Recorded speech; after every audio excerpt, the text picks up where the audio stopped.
Recently, the Daily Beast caught up with an adorable little girl who's apparently been trained to spout out some hate speech that's been inspired by not only Donald Trump, but apparently by her mom. Now, this is, again, an adorable second grader by the name of Avery who says not so adorable things. Take a look.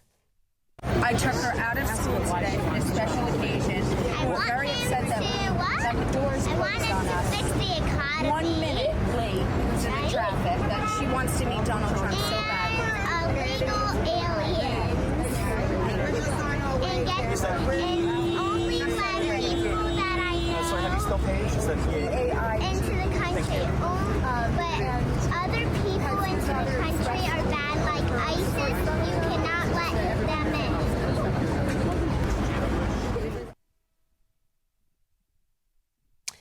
So that video was interesting to me, not only because of this, in my opinion, smaller issue of Donald Trump and hate speech and all of that stuff, but it's interesting. Like, I had a very visceral reaction to that. Like, I saw that and it really bothered me. And you watch the full video. Of course, that's just a snippet of it. And the mother is basically coaching her, telling her what to say. And there's no way that this second grader has any real idea of what undocumented immigration is or why it's happening. Or, you know, she talks about ISIS. ISIS isn't in the United States right now. ISIS isn't coming into the United States. I don't know if that was a reference to Syrian refugees and maybe a fear that ISIS militants will come in along with them. Or maybe she watches Fox News. They're saying ISIS is trying to get in. I mean, it's a second She's grader. well-read. Yeah. So she has no idea what's going on. The mother's coaching her. So the real issue here is the propaganda that not only did her terrible mother buy into, but now her mother is using that propaganda to kind of like condition her daughter to hate people who aren't like her. Yeah. But this happens all the time in America. I mean, you're born into a religious family and you're forced into following that religion. That's kind of the way it works. Yeah, and you say those Trumpy things about God for enough years, and eventually it's just that's how I've always been, and so you believe it. And that's why I think propaganda offends everybody. Indoctrination offends everybody. Right. Except in the specific stuff you were indoctrinated into and that you're indoctrinating your children into. Right. We don't like to see it because it shows, like, the natural curiosity and openness of a child, the desire to go out there and to learn as much as they can about the world. It's you seeing it co-opted and subverted and destroyed in a way in advance of a political agenda. And it was so obvious. I mean, you see the girl, I want them to fix the economy, right? You don't know anything about the economy. Oh, we're only going to let people in that you know. How many people in El Salvador do you know, little girl? Yeah, Three? I don't begrudge her. Look, she's a second grader. Think about what you knew as a second grader. Right? I was learning Nothing. I mean, you know, you're learning basics of life in second grade. So these are very complex, nuanced issues that, you know, her adult mother doesn't understand. So I don't expect her to understand it.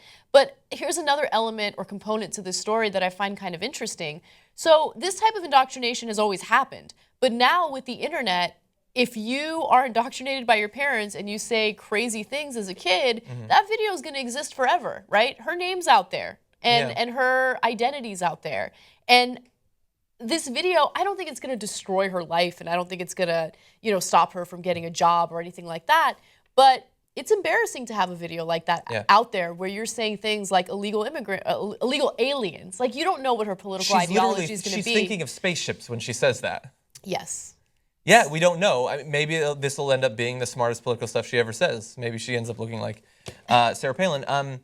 Yeah, and I guess back in the day, I'm sure parents would try to get their kids worked up over Mondale or something.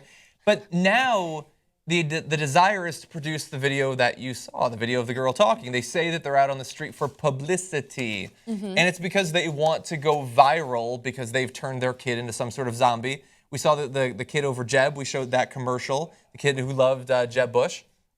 And they're willing to just, the mom doesn't really care about Trump, and she obviously doesn't care too much about her kid. She wishes she could be a reality star, and so she's willing to turn her child, her heir, into a prop, basically, to get onto TV. That's exactly right. So they were, just to give you some more context into the story, they were at a Trump book signing, and since they showed up late, they couldn't enter the building to meet Trump and get his autograph, right? Yeah. And so as a result, they were trying to get the media's attention so the guards in the building would allow them to come in. And eventually it happened. They got what they wanted.